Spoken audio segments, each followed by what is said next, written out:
Hi everyone, I'm Danielle with Building the Blog. In this video, I'll be showing you how to create your own professional blog logo for free. We'll be using the online design tool Canva, along with some design techniques, to create a logo that looks great in no time at all. But before we get started, I want to go over some basic design rules you should follow as you're creating your logo. Rule number 1, make sure your logo looks good in one color. Logos aren't always experienced through computer screens. If you ever want to print your logo on brand swag such as journals, t-shirts, or coffee mugs, many printers will only accept a one-color logo. This means things like gradients, drop shadows, and transparencies won't show up. That doesn't mean you can't have them in your logo, it just means that you need to make sure your logo still looks good when these elements are removed. Rule number 2, size shouldn't matter. Make sure your logo is readable, big or small. As you're designing your logo, you're going to be experiencing it in a larger format than most people will. So be careful about adding lots of small details and zoom out from time to time to ensure your logo is still readable at smaller sizes. Rule number 3, make your design timeless. A simple 2D logo never goes out of style. Keep your logo design simple and avoid elements like clip art and word art that will instantly make your design look dated. Rule number 4, keep scalability in mind. Your logo will need to fit a variety of sizes and shapes. For example, your website logo is going to be a wide rectangle format, but social media profiles are a square format, and site icons need to be viewed at 16 by 16 pixels. Rule number 5, don't go overboard on colors. I recommend a max of 2 colors, but 1 is probably best. Think about it, the biggest brands in the world are associated with very simple color schemes. Nike is associated with black and white, Coca-Cola with red, Starbucks with green, Facebook with blue. So even though a multicolor logo might look really cool, it's not going to be a strong brand identifier. Okay, so those are the 5 basic logo design rules I wanted to cover. Now let's jump into Canva and get to the fun part, designing your logo. To start creating your blog logo, go to canva.com and sign up for an account. In this tutorial, we're only going to be using the free version, so no need to sign up for a pro account. Once there, what you're going to do is create a new design. I recommend creating a logo using custom dimensions. I always make my dimensions larger than necessary. That's because it's much easier to scale a logo down in size than up in size. Alright, so now I've got a blank canvas. Now we're going to get started with technique number 1, which is super simple. The first technique for creating your own logo is mixing font families and font sizes together. So to do this, you're just going to go to the text and add a heading. I'm going to do a reimagined logo of Building the Blog in this example. And I do a new heading for each word in my brand name. So now I've got 3 separate pieces to choose from. And I'm just going to drag these around and kind of resize them a little bit. So this is kind of cool, Building the Blog. Now I usually make a word like the that doesn't really have much to do with my topic or niche smaller, and I like to put emphasis on the words that have more to do with what my brand is all about, which is building a blog. I kind of like the stacked look a little bit better. Move this over here. Now I'm going to make building in the one of my favorite font families that's in Canva. By the way, these crowns fonts are only available in Canva Pro. Now this font I really enjoy, League Spartan, is a free font. And look, now I've got 2 different fonts, but you'll notice these fonts are very similar. This is actually not a good strategy. If you're going to use more than one font, you want to make sure that the fonts look different enough for them to be distinguishable. So I'm going to use another one of my favorite fonts here. By the way, to change the font, it's in this upper left-hand corner. Click that, and then you'll get the option to search. So I like this font called Playlist Script. See how much different that looks?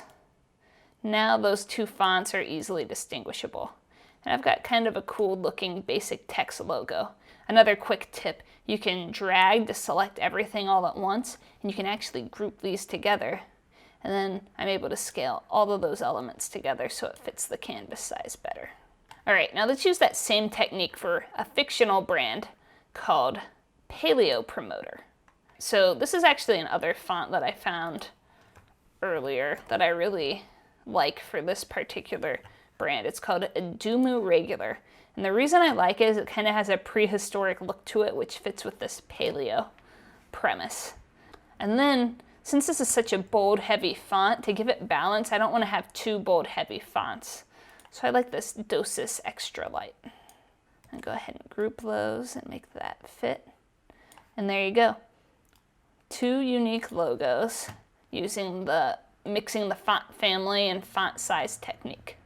One other thing I want to note, I don't recommend choosing more than two font families.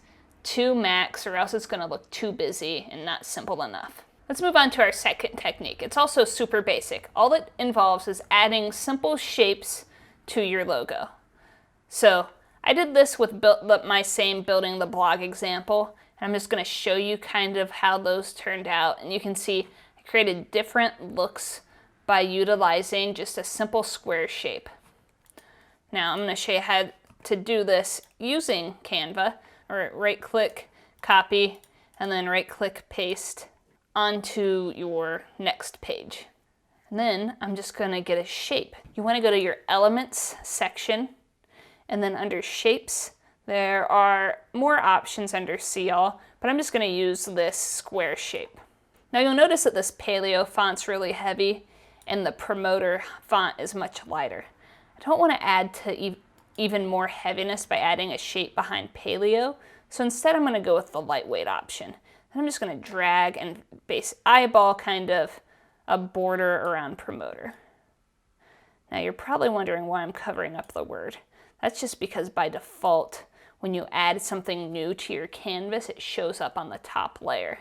So what you want to do is just right click and send to back, and that sends it to the bottom layer.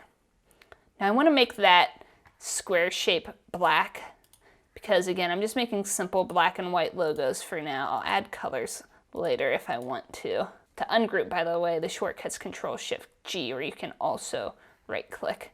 I'm just going to change that. Now I'm going to actually make this font a little bit smaller. Here's another tip for you. If you hold the Alt key, your scaling will be done centered. If you don't, it goes by the corner. So I want my scaling to be centered. So I hold that Alt key. And now I'm going to just bring in these borders a little bit. And there you go. I've got a more distinct logo from here, and then I can decide which option I like better. Now if you do want a more standard logo, you can do that using these elements as well. In the case of paleo, if you don't know what the paleo diet is, a lot of it has to do with eating more meat. So I'm just going to type in meat. Let's see what comes up. Now, these are the exact types of elements you don't want to add to your logo. They're clip art, they're going to quickly look outdated. They're not going to look good if you convert them to black and white. So if you do want to add an icon, scroll and look like that might be a good option. That would be a good option. That would be a good option potentially. But you'll notice almost all of these require you to pay usually $1 to remove the watermarks, or if it's got the Pro crown, then you need to be a Canva Pro member. So I like this really simple meat icon. And then I'm going to rotate it a little bit so that it fits better. So it still looks good in black and white. And it's simple, fairly timeless. Just mess around with it a little bit. You can also add another one. You would have to pay, I think, $1 to license those icons. So if you don't want to pay any money, then make sure you look for an option that's free. So that one's free, for example. If it doesn't have this dollar symbol or the Pro crown symbol, then it's free. But I do not like that icon, so I'm not going to use it. But anyway, so that is another way to use simple shapes to kind of create a basic logo. Let's move on to technique number 3. By the way, all these techniques are mix and match. You'll notice I'm building on the techniques as we move along, and I eliminate some and I add some as I go. My third logo design technique is to make use of your brand name's acronym or initials. Now this technique can be used as a standalone logo, But I find myself using it for social media profiles or site icons because it fits this square format so well.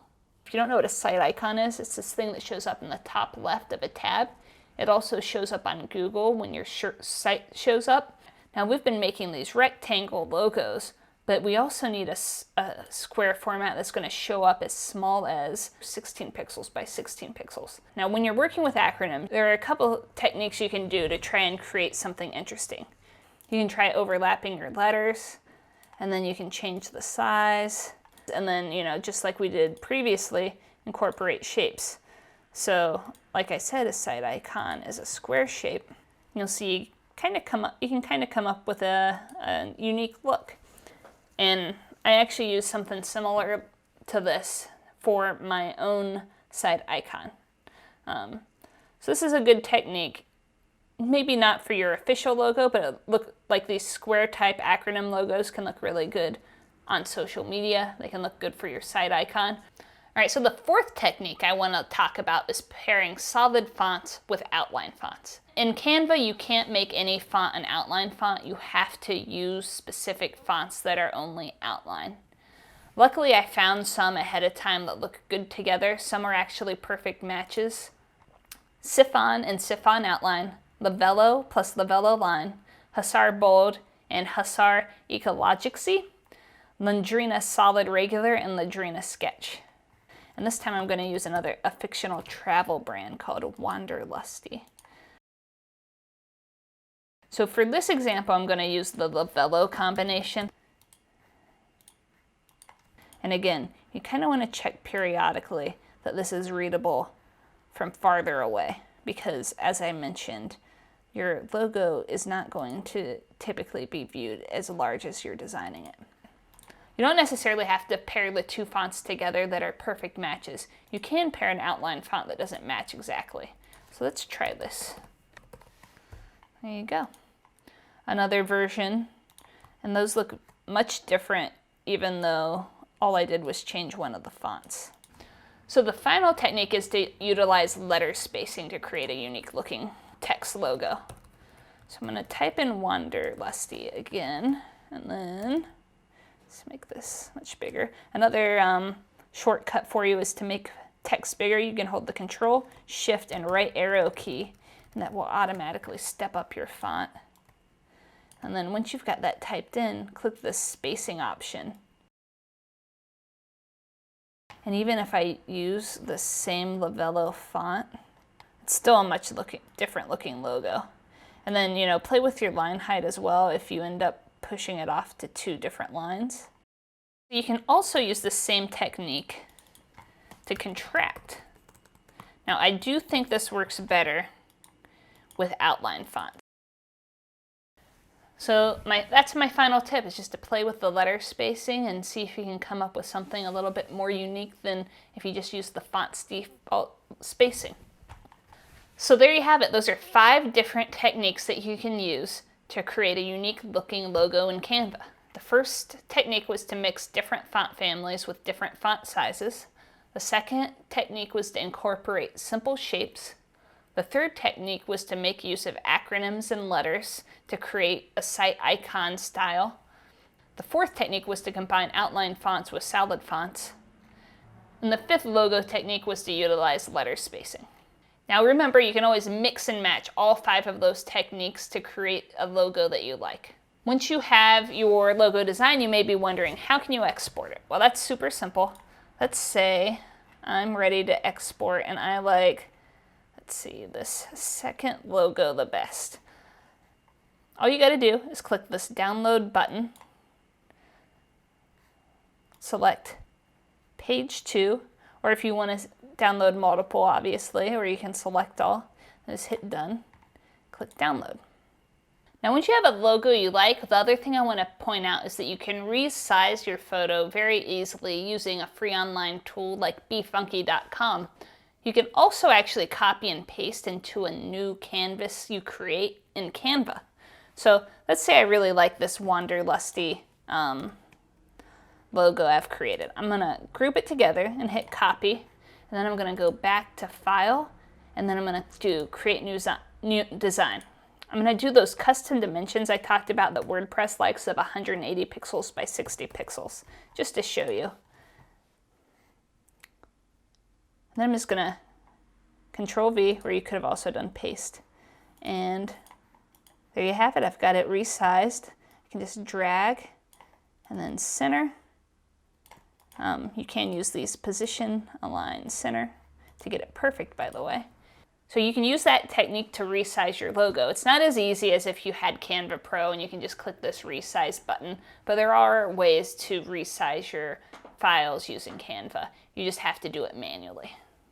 All right, that's it. Those are my 5 techniques for creating a unique looking blog logo using Canva.